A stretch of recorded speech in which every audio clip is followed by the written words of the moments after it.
For many years, scientists were wondering where this disease came from, how it was affecting the trees, what was the cause of the disease. We now know it's a fungus. We now know that the origin of that fungus is in the far east of Manchuria, in continental Europe, in Japan and China. It's a natural fungus in that area. So somehow it arrived in Europe.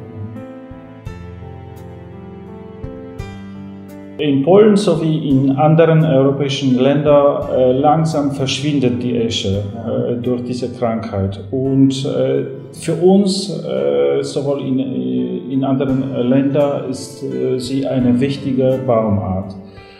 Deswegen möchten wir sie retten. Ja, in Deutschland ist es auch eine relativ wichtige Baumart. Es sind so 2,4% der Waldfläche, die die Esche ausmacht. Aber sie spielt durchaus eine wichtige ökologische Rolle. Ash is very important in Ireland because we have 20,000 hectares of ash, mostly planted by farmers who are very interested to grow ash trees because of the value of the timber, especially for making hurley sticks, which is the national sport.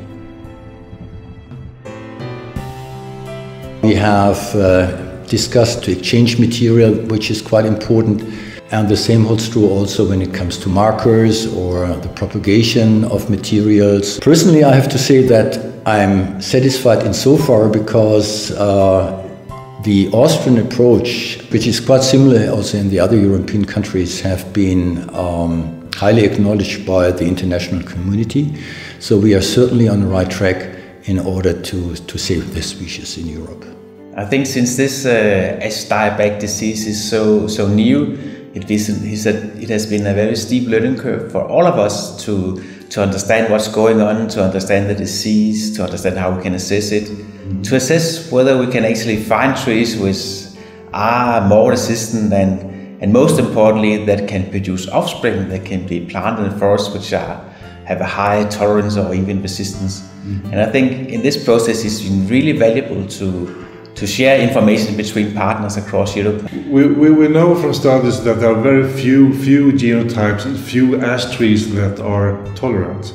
The resources are limited, so we have to make these kind of studies in a cost-efficient way as possible. So some kind of cooperation among nations within Europe is very, very important. Even if we had resistant trees available today, it would be difficult to convince farmers to replant ash trees again, because this disease has caused a lot of problems for farmers, and they would want to see a demonstration that the resistant material is really stable. So I think that it will take many years. The fastest way to get material is by vegetative propagation, and in the long run I think breeding trees with resistance. So I think we're talking 15 or so years at least.